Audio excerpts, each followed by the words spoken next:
கொஞ்சம் சுயமாக சிந்திச்சு பாருங்கள், செல்ஃபாக திங்க் பண்ணி பாருங்கள். நான் சொல்கிறத எல்லாத்துக்கும் ஒரே நேரத்தில் ஒரே நாளில் ஒரே டைமிங்கில் எக்ஸாம் நடக்கலை. ரிட்டன் எக்ஸாம் மாதிரி ரிட்டன் எக்ஸாம் சென்னையிலையோ இல்லை ஏதோ ஒரு இடத்துல பார்த்தீங்கன்னா காமனாக ஒரே நாளில் ஒரே டைமிங்கில் நடந்து முடிஞ்சது.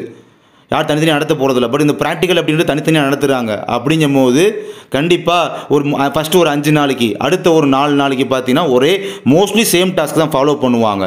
இப்போ இன்றைக்கி சென்னையில் அட்டன் பண்ணுறாங்க, சென்னை பேஜ்லாம் போகிறாங்க அப்படின்னா நாளைக்கு காலைல சென்னை பேஜ் போகிறவங்களுக்கு நீங்கள் யாராவது ஒரு சென்னை பேஜாக இருந்து சொல்லி கொடுத்தீங்க அப்படின்னா கண்டிப்பாக நாளைக்கு காலைல போகிறவன் இருக்கான் பார்த்தீங்களா, அவன் முன்னேறிட்டு போயிடுவான். நீங்கள் அடுத்தவங்க உதவி பண்ண போய் நாளைக்கு காலைல சென்னைக்காரன் உள்ளே போகிறான் அப்படின்னா அவங்க முன்னேறிட்டு போயிடுவாங்க. நீங்கள் சொல்லிக் கொடுத்த அடுத்தவங்க முன்னேறணுமா, இந்த இடத்துல நீங்கள் சுயநலமாக இருந்தது ஆகணும். நல்லா சிந்திச்சு பாருங்கள் மக்களே. இதை மீறி எந்த சேனலையாவது யூடியூப் சேனலில் குறிப்பாக வீடியோ வந்துச்சு அப்படின்னா கண்டிப்பாக ஆக்ஷன் வந்து எந்த விதத்துலையும் நானும் எடுப்பேன், எல்லோரும் சேர்ந்தே எடுப்போம். கண்டிப்பாக ஒன்று திரட்டுவோம். கண்டிப்பாக அந்த சேனலுக்கு எதிராக மிகப்பெரிய ஒரு ஆக்ஷன் எடுக்கப்படும். எம்கசி கண்டிப்பாக போட்டு விட்ருவோம், கேஸ்மே போடுவோம், நடத்துவோம், என்ன பார்த்துருவோம், ஒரு கை பார்த்துடலாமே. ஆல்ரெடி சொல்லியாச்சு, அவங்களுக்கும் ஸ்டூடெண்ட்ஸ் இருப்பாங்க. அந்த ஸ்டூடெண்ட்ஸு அவங்க சொல்லிக்கிற போகிறாங்க. அவங்களுக்கு டெலகிராமு, அரட்டை, என்னென்னமோ லொட்லோஸ்னு ஏதோ ஒரு குரூப்போ இல்லை ஏதோ ஒன்றோ நேரில் கூப்பிட்டு வச்சோ கிளாஸ் எடுப்பாங்க, நடத்துவாங்க. அவங்க ஸ்டூடெண்ட்ஸுக்கு அவங்க சொல்லிட்டு போகட்டும். பொது வழியில் வந்து சொல்லணுன்ற அவசியம் கிடையாது. இப்படி காம்படிஷனை கூட்டிகிட்டு போகக்கூடாது. போகிறது 8000 பேர். அந்த 8000 பேரில் இப்படி ஒரு காம்படிஷனை ஹெவியாக கூட்டிகிட்டு போயிடக்கூடாது. என்ன ரீசன்றே சொல்லிட்டேன். இப்போ 12ஆம் தேதி சிவகங்கை, மதுரை, ராமநாதபுரம் போகிறாங்க அப்படின்னா அவங்க 13ஆம் தேதி காலையிலையும் போவாங்க. நீங்கள் 12ஆம் தேதி வீடியோ போட்டு இதெல்லாம் கேட்டாங்க அப்படின்னு சொன்னீங்க அப்படின்னா 13ஆம் தேதி காலையில் மதியம் போகிறவங்க அழகாக அசால்ட்டாக உங்களோட மார்க் கூட வாங்கிட்டு போயிடுவாங்க. உங்கள் நல்லதுக்கு தான் சொல்கிறேன் மக்களே. இந்த விஷயத்தில் வந்து சுயநலமாக இருங்க. நீங்கள் இன்டர்வியூக்கும் ரிட்டன் எக்ஸாமுக்கும் நீங்கள் பொதுநலமாக இருங்க. அப்போ நீங்கள் ஷேர் பண்ணுங்கள், யாருக்கு எந்த பிரச்சனையுமே கிடையாது. இன்டர்வியூக்கும் ரிட்டன் எக்ஸாமுக்கும் இது ப்ராக்டிக்கல். சுயநலமாக இருங்க. இப்படி பொதுநலமாக உள்ளே வர்றவங்களை வந்து எதிர்த்து நிற்போம். எதிர்த்து நிற்கலாம் வந்து அந்த அவ்வளோ பெரிய ஆள்லாம் இருக்க மாட்டாங்க. கண்டிப்பாக எதிர்த்து வெல்வோம் சொல்கிறத விட கண்டிப்பாக இமீடியட்டாக ஆக்ஷன் எடுத்துருவோம்.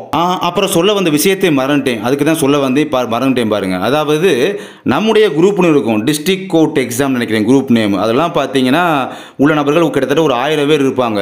அது எதுவும் பெய்டு குரூப்லாம் கிடையாது. ஒருத்தர் கூட அம்மஞ்சலி, இப்போ எனக்குலாம் அம்மஞ்சலி பிரயோஜனம் இல்லாத குரூப் அப்படின்னு சொல்லிக்கலாம் போல். அது ஒரு பெய்டு குரூப்புமே கிடையாது. அந்த குரூப்பில் கூட பார்த்தீங்கன்னா கைடன்ஸ் அப்படின்றது கொடுத்துருக்கோம். ஏன்னா அவங்களும் எங்கள் ஸ்டூடெண்ட்ஸு. அவங்க நம்ம யூடியூப் சேனலை ஃபாலோ பண்ணுறாங்க. யூடியூப்பில் நம்ம ப்ரொவைட் பண்ணுற அப்டேட்டை ஃபாலோ பண்ணுறாங்க. அவங்களும் நம்ம ஸ்டூடெண்ட்ஸு.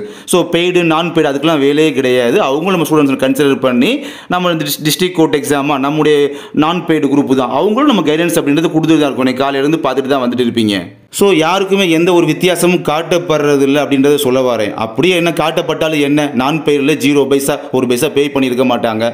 இந்த பெயரில் பார்த்தீங்கன்னா இப்போ இன்றைக்கி பே பண்ணி வர்றவங்களாம் வெறும் 85 ரூபா பே பண்ணி வர்றாங்க. இந்த 85 ரூபான்றது மிகப்பெரிய அமௌண்ட்டா? 8500 ரூபாயாது. வெறும் 85 ரூபா 85 அப்படின்றது என்ன அமௌண்ட் அது?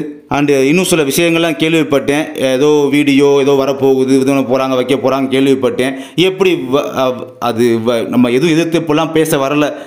அவங்களுக்கும் புரியணும், தெரியணும். யாராக இருந்தாலும் சரி பார்க்கலாம். அவங்க எதுவும் பண்ணாங்கன்னா சேலஞ்சு பண்ணலாம். கண்டிப்பாக அது பெரிய ஆக்ஷன் எடுக்கப்படும். இது வந்து வாய் பேச்சு இல்லை, இது செயல் பேச்சு. செயலில் ஈடுபட்டு செயலில் என்ன பண்ணுறேங்கிறத நாளைக்கு செயலில் செஞ்சு காமிச்சா தெரியும் அப்போ உங்களுக்கு.